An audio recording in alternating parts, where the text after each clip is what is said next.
Whenever I see the news and I see people from the US being interviewed, guests on a webcam, their image is always amazing. When I was approached by Nexigo, who apparently sell well in the US as far as webcams are concerned, I thought, yeah, I'll try one of your webcams, definitely, because if it looks anything like the people look online and on the news, then great, I'll go with that. So today I'm looking at the N970P. This is the box. This is a 4K webcam. Main features, as I say, it is 4K. Whether you need 4K in a webcam, well, I'll get onto that in a bit, because you don't technically, and that's exactly why this video is being sent out in HD. You'll notice why you'll probably be saying to yourself, why are you reviewing a 4K webcam even though your YouTube video is only HD? Well, the reason is most software and most video software like Zoom, like FaceTime, like sort of Skype or Teams or anything like that will only send out in HD. You're never going to get to send out in anything higher than that, because bandwidth won't allow for it on the other side, the people who are receiving you. So I think it's realistic to review this camera so the camera's being fed into the computer in 4K, but the actual output stream is HD. So it's got an auto framing on this camera, so you've got the option to kind of set it so that it follows you in the frame, and it has a remote control as well, and I'll get onto that in a second. It's got 10 times digital zoom. Why would you want 10 times digital zoom? Don't know, but and it also has noise reduction on the mics. First thing I want to do is just compare it to the Anker PowerConf C300, because that's the other camera I use. And I just want to show you that in comparison with the Nexigo. So I'm just going to transition to that now. And there we go. You can see the Anker. I've just plugged it in, and it's being used exactly as I would use it day to day. And it's a very, very different image, isn't it? From what I can see. The Anker, it looks okay. It looks fine. It's bringing up the shadows. You can see that my kind of my dark jumper here is being brought up a lot more. And if you look at the light in the background here, look at this. What's this doing? What's this doing? It almost looks like I'm being green screened over that. But just switching back, I think you'll agree that the image on this camera just looks far, far more natural.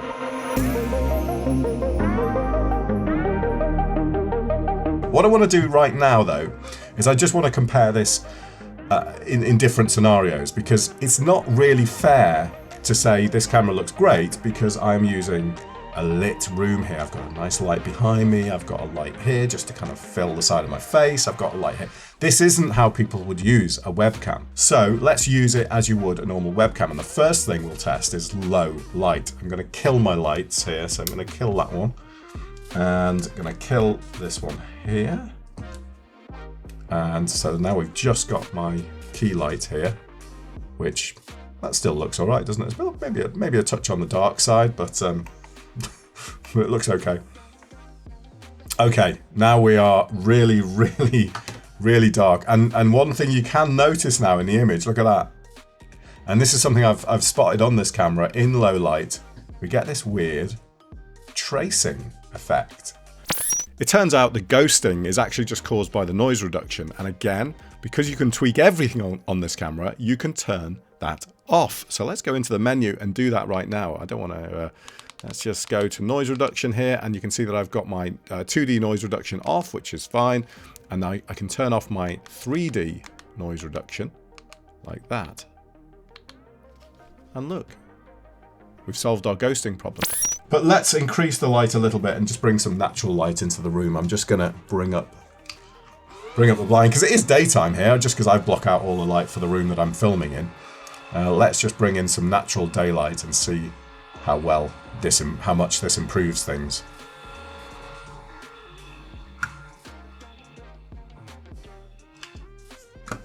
So there we go. That is, this is just daylight. So now I've just got light coming in from a window to the side. It's not in front of me. The window is just over there, as you can probably tell. And that's how the camera would look if I was just using it, just plonking it on top of my computer here and just using it with no additional lighting at all. What about sound quality? Well, The sound quality on webcams is always questionable. It's never going to be ideal because you're always a bit further away from the mic. Any mic that you use from a distance of, like, 30 centimeters, 50 centimeters is always going to pick up a load of room ambience. So you're always going to get this roomy sound, as you can hear now on the camera. I think it sounds better on this camera than it does on this one. I prefer the audio. I mean, this sounds just all a bit tight and compressed. And that comes down to the kind of background noise rejection on the Anker cameras. But just switching back, we can, of course, replace the audio if we wanted to. I've got a microphone here, which I could use instead. If you were really into your setup, then you would probably be feeding it audio from elsewhere, wouldn't you? So let's do that now. And switch to maybe some better audio like that. And I think as soon as you hear that, it kind of gives you the impression, it makes you realise why audio is so important, because we've now got a reasonable looking image, but also really quite good audio too. And it just makes the whole thing shine. Well, it would if I didn't knock the mic. It makes the whole thing shine so much more. What a 4K webcam does give you is the ability to zoom digitally and maintain quality. And that it can only be done to a certain extent. I mean, they advertise this as a 10 times zoom camera, which I think is maybe a little bit ridiculous. It's a little bit over the top, but you can do quite a lot. So this is already actually zoomed in. Although, I didn't mention anything about that at the start, this camera is zoomed in. And the reason I did that is because I wanted to match it with the Anker as closely as possible. So I'll zoom out now, and we can do all this from the remote control that comes with the camera. Yeah, this is a pretty old style kind of clunky, maybe a bit of a clunky looking remote. But you can do all this in software as well. They supply software to do all the same sort of functionality. But doing it on this is amazing.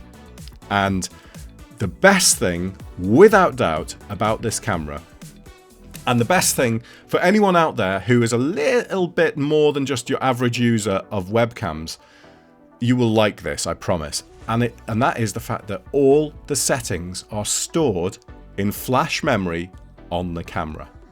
None of the settings are just sort of software based. They are all carried with the camera wherever you use it. And that is a massive deal. It is to me, anyway. I think that is how all webcams should work.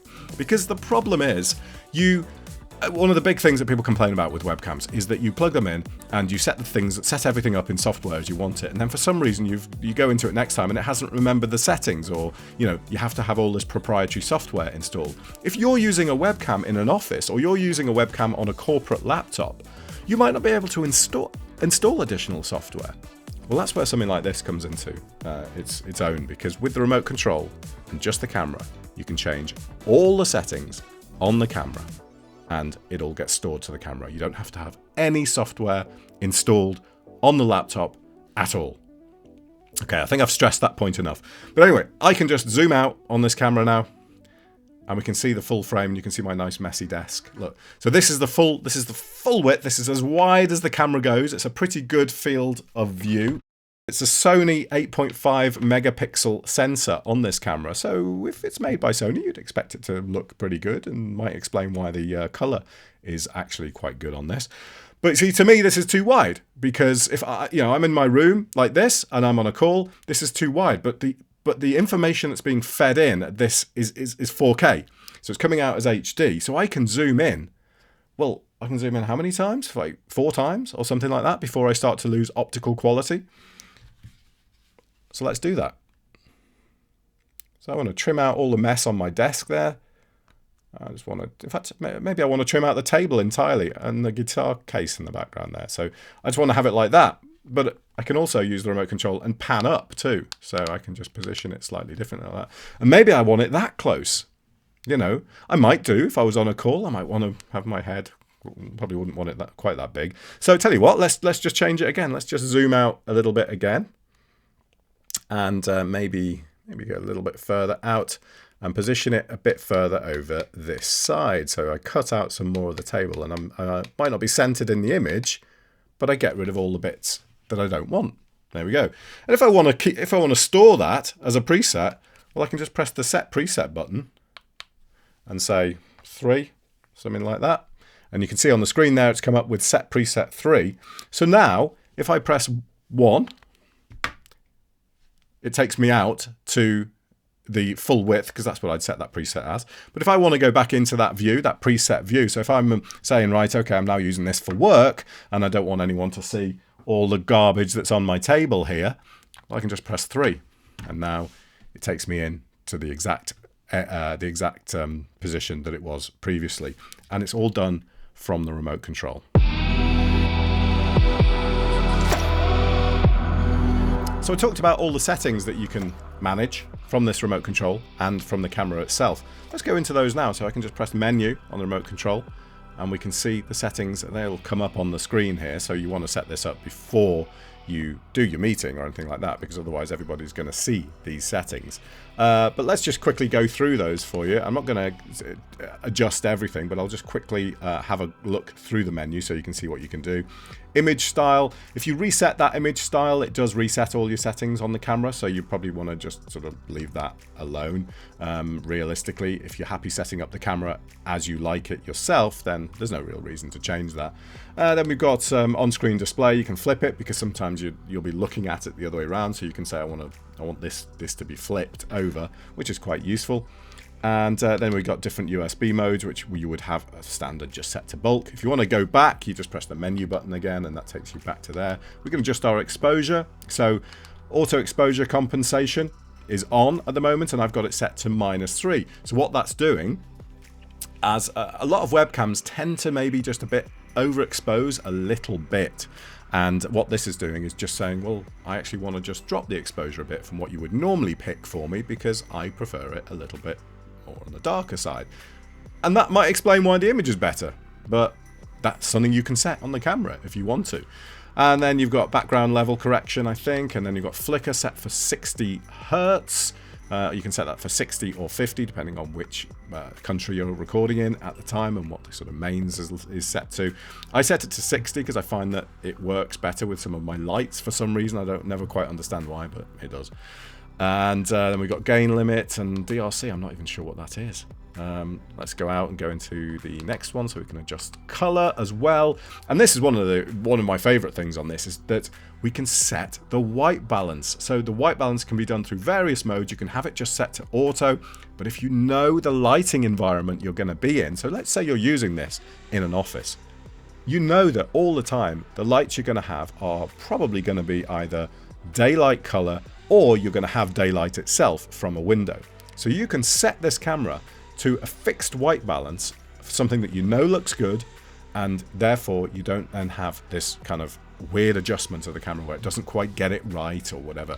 So you've got all those options to set either a fixed white balance, you know, you can just do a one shot white balance, I think it's called, where you could hold up a grey card and just set it for that particular lighting environment, or you can just set it to a fixed temperature white balance, and you can adjust the hue as well of the image and the saturation. So I think I've brought the saturation down just a touch on this as well. So you can change all this stuff on the camera. What about the image? Well, image brightness, so these are the kind of standard stuff that you might get on normal webcams. You might just have maximum brightness, contrast and sharpness, and maybe a bit of a field of view edit, something like that. Nothing more. But now we've got gamma options as well. What else do we have? And you can adjust noise reduction settings. I have tried with that, and I wouldn't suggest you do, because it really doesn't help at all. And then we've got our version, so you can immediately see the firmware version that we're using. Yeah, so the last firmware was updated on the 24th of March. So at time of recording, that's what, a couple of weeks ago. And since I've had this camera, I've already had, what, 2 or 3 firmware updates to add, which is great because it's well supported. They're adding new features with that firmware too, which again is something you just don't see on many webcams. Going back out, and then we got restore default. So all this stuff can be set in the camera. Amazing. What about the bad sides? Well, it's pretty expensive, as I mentioned before, £190. Well, you know, getting on for £200. It's not the cheapest webcam, so it isn't for everybody. And I think that at the £200 price tag, you are potentially pricing a lot of people out. You know, people will look at a £190 price tag on a webcam and just go, no, it's not a webcam for me. I'm not spending that much on a webcam. Well, in this case, I really do think it's a case of you get what you pay for. It is a fixed focus lens, and that's quite a downside for me. Perfect for this, perfect for doing these kind of like just talking to a camera, or you know, a video call, which is realistically what most people will use this camera for. So it's probably not going to be a big deal. But one thing I do like to do when I'm on a call, or particularly on a call with family rather than on a call with colleagues, is hold something up. And if I hold something up like this, I can get it in focus fairly close like this. But if I want to hold something right up like that, it's not going to refocus. Whereas with the Anker, I can hold something up and it will, in fact, I can probably demo that to you, can't I? If I transition. It's auto-focusing on my face. And it will refocus. Even though I'm holding this up really close, it will refocus. And I find that a nice addition. That's something, through using the Nexigo for work and for my main camera, that I have missed so far. So the fixed focus lens, yes, it leaves all kind of detail in the background. You can see absolutely everything. So if you haven't got a tidy background, I was using this camera actually on a call, and the first thing that someone said is, wow, you've got so many cables in the background. What's the mess in the background? Because they could see everything, you see. And yes, that's what you get with a fixed focus lens. You get no sort of shallow depth of field. Not that you would get that on a webcam much anyway, but yeah, it's not the sort of the best thing. Auto framing, it works, and I guess I can demo that to you now. Let's just turn it on. Auto framing, and okay, so let's put that on. And so there we go. This is now auto framing, which means that it's supposed to follow me if I go somewhere different. So if I move over here, it pans over. And if I move back, does it zoom in at all? Will it zoom in?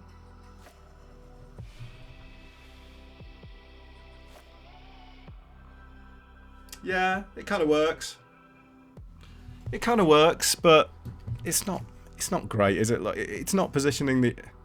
Yeah, that's okay. It's doing the job, but it's not doing it terribly well.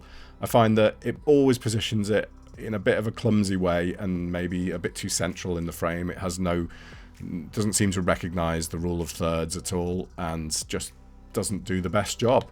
So I don't like it personally, but it is an option that's there, and it will kind of follow you around the room to a point, and keep you sort of focused. So if you do want to, if you're on a call and you do sort of sit back lazily like that, then it will zoom in on you. Or if you're in a meeting room, you could.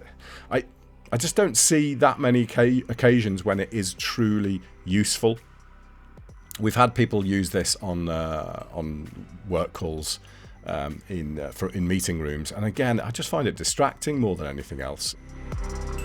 It's a USB B 3 connector on the back, and it's an absolute monster of a connector. I'm so surprised they haven't put a USB-C on the back of this camera. The connector itself, because it's a 3 type, so it has the extra kind of 5 pins at the top. It is a chunky block of a connector, and the cable it comes with is a nice 3 meter, really sturdy 3 meter USB cable, but it's just got this chunky connector on the end, which makes it just a bit messy, really. There's no rotational, there's no kind of yaw movement on the camera. On the Anker, I can rotate it this way and this way. So if I just switch back to the Anker now, I can rotate the camera this way and this way on the camera itself, so on the actual top of the camera. I can't do that movement on the Nexigo. Now it doesn't matter too much, because you can do all the kind of panning, so you can adjust your position and make it look pretty decent anyway. But I do like to have that sort of rotational movement and that yaw movement left and right. And the camera is big.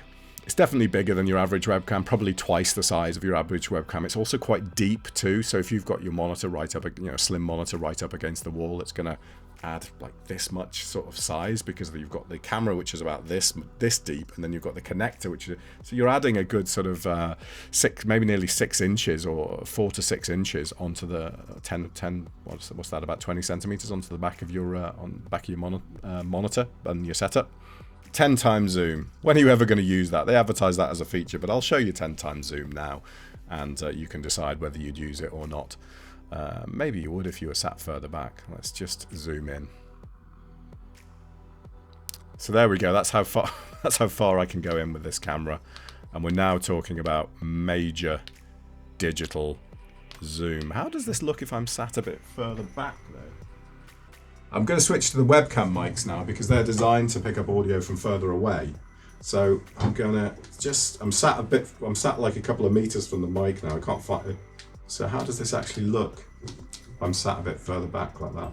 I don't even need it zoomed in that much. But see, I'm sat now. I'm sat in. Does that work? How's the image quality on that? Because that's zoomed in quite a long way. I don't know. I'd put that as a bad point, the fact that you would never really need 10 times digital zoom. But maybe you could. Maybe you could use it, couldn't you? I mean, if you got someone that is sat far away in a meeting room, maybe it would be better to see them with that kind of quality than just like a little specky dot in the back of the screen. Yeah. So maybe I'll cross that one off the cons list and just put it as a sort of it's okay.